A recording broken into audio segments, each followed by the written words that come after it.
Muy buenas tardes con todos. Para mí es un gran honor poder participar de este foro internacional,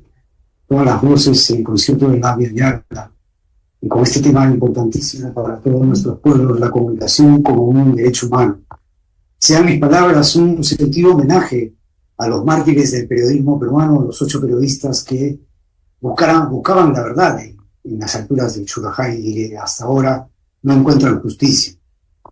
Quería hablar sobre el copamiento de las instituciones y los poderes por una organización mafiosa en el Perú que no hubiera sido posible sin la complicidad de los grandes medios de comunicación que se encargaron de debilitar y, por último, de secuestrar a una casi inexistente opinión pública. El camino de la evolución de los medios de los que dispone el peruano de a pie para informarse de lo que realmente sucede a su alrededor día tras día, formarse una opinión y tomar posición al respecto, ha sido muy generalizada en todos los niveles: económico, social, político, institucional, etcétera, donde la corrupción recorre de manera transversal cada aspecto de la vida de este país. Es así que dentro de la prensa televisiva, escrita, radial y redes sociales, por un lado, tenemos a los medios de comunicación oficiales con una agenda y narrativa que corresponde a intereses propios y de terceros con grandes intereses económicos. Y por el otro, tenemos a la prensa alternativa que ha cubierto un espacio y que surge frente a la necesidad concreta de contrarrestar esta desinformación deliberada, mediática, que fragmenta, distorsiona y desinforma, y esta confrontación se reduce a la lucha por el rescate de la verdad ante un mundo plagado de mentiras que se difunden como si fuera una verdad. Esta es una lucha desigual realmente, desproporcionada y en desventaja, como la emprendida por David contra el gigante Goliat, tomando como única arma sólida y contundente una piedra, que en este caso sería la verdad para el periodismo, para la información. Las brechas que se han generado entre una élite que goza de todos los privilegios por tener copados todos los estamentos del Estado y de haberlos puesto a su servicio,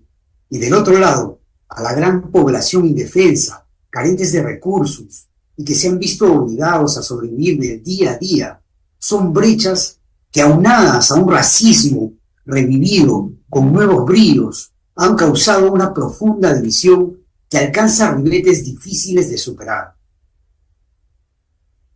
y que por supuesto se manifiestan y expresan en todos los campos, y en el de los medios de comunicación no es la excepción, sino que más bien reviste una importancia determinante en el destino del país. Es así como esta división explica los orígenes de ambas corrientes contrapuestas. Por un lado están los medios de comunicación tradicionales u oficiales, y por el otro están los medios de comunicación o de información alternativos, o también conocidos simplemente como prensa alternativa aquí en el Perú. La prensa tradicional y la prensa alternativa tienen orígenes distintos y características propias. Cabe destacar que cada cual sigue una ruta distinta, con visiones y objetivos diferentes. En el Perú, el periodo comprendido entre los años 1990 al 2000 ha sido decisivo en la configuración de este escenario, al haber sido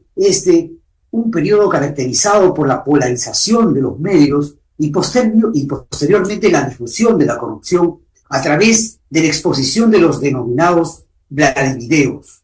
registros de entregas de ingentes sumas de dinero a cambio de favores, recibidos ellos en la saldita del Servicio de Inteligencia Nacional del Perú. En este contexto de destapes, que se aprecia una serie de maniobras de todos los descubiertos por intentar contener a los medios de prensa, provocando un enfrentamiento al interior de la prensa oficial, originando en el país una crisis de verdad, sembrando desconcierto e incredulidad en el público. Es frente a este caos que periodistas, investigadores, independientes o simplemente personas preocupadas por descubrir la verdad dan origen a esto que eran los inicios de una prensa distinta, que nace como una alternativa en la búsqueda del camino hacia la verdad. Medios de comunicación tradicionales versus medios alternativos de comunicación. Para Percy Aquino, en su libro La pandemia política, los grandes medios responden a los intereses de los grupos económicos que a su vez financian o están estrechamente ligados a organizaciones políticas. Su línea editorial es controlada por los dueños de estas empresas periodísticas o de comunicación, y no siempre prevalece el criterio de los periodistas que laboran en estos medios, por lo que la objetividad pasa a un segundo plano,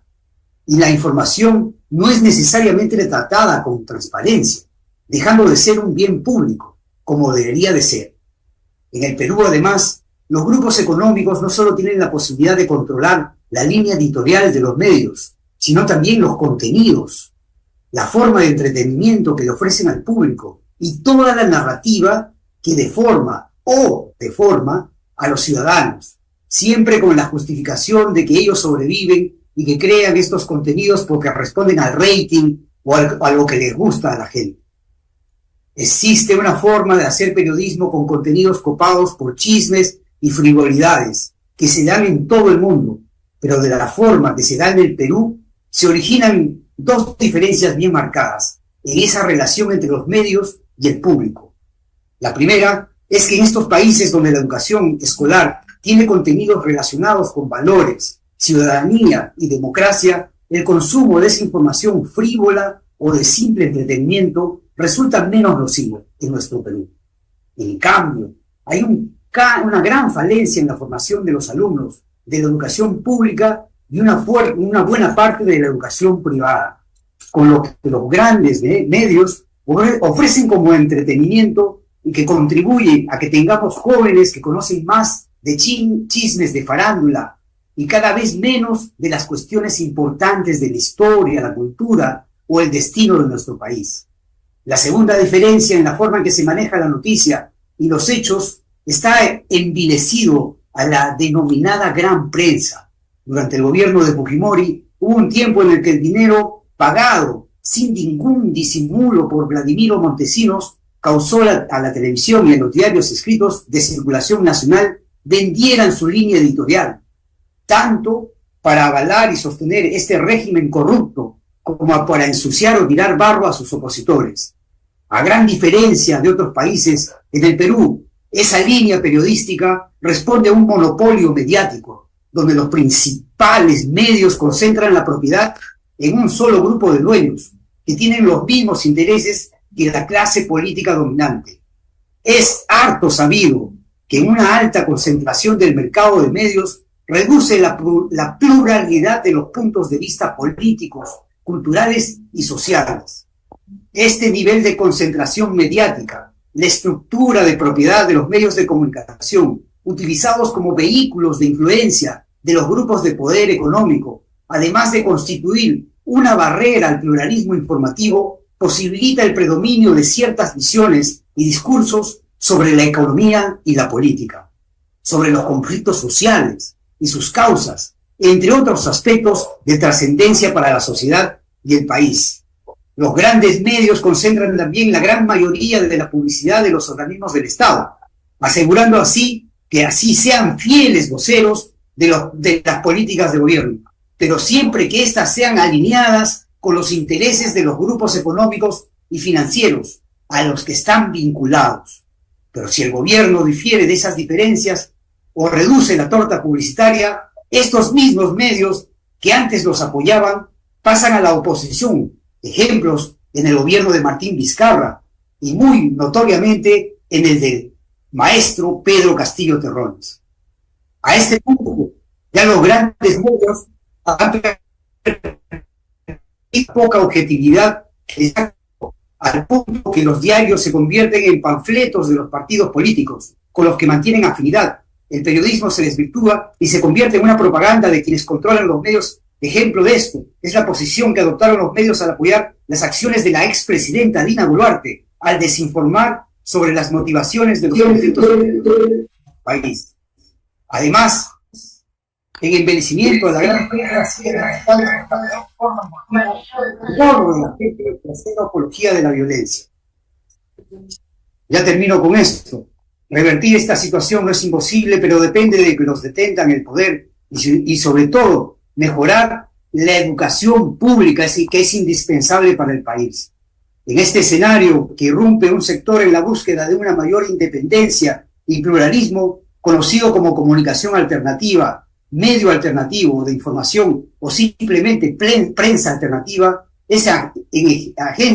no es como una agencia de información, ni alguna empresa coordinada por los medios masivos de comunicación, cuya línea responde a los criterios de los periodistas que trabajan de forma independiente, individuales de organizaciones sociales, ecologistas, culturales y o políticas, que contribuyen en un elemento que contribuyó a la caída de los medios masivos y que está estrechamente vinculado al desarrollo del Internet, y que dan cuenta premonitoriamente de una actitud más reflexiva y crítica de la realidad por parte de sus seguidores. Es así que en las redes sociales asistimos a la proliferación de contenidos noticiosos y de opinión que demuestran mucho mayor independencia y pluralismo. Así existen numerosas plataformas de contenidos en Internet, y aunque las que alcancen más audiencia son las de entretenimiento, los canales de opinión también vienen creciendo. Estos medios son financiados a través de un sistema de colectas o suscripciones, dejando de lado la base de la publicidad. Por lo tanto, gozan de una línea editorial pluralista y crítica, que nunca estará sujeta a las presiones del gobierno de turno ni del poder constituido, aunque deberán disputar su vigencia en la inmensa red virtual y digital existente.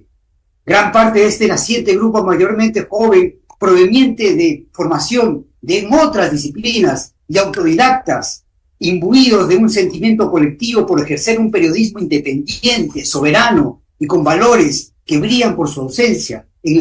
el actual campo académico. Resumiendo, la definición de lo que en esencia el compromiso social es el periodismo. En resumen, podemos decir que la libertad de prensa implica también la libertad de opinar en distintos sentidos, pero eso no puede confundirse con la desinformación, la manipulación mediática, ni con el patrocinio de intereses disfrazados de periodismo.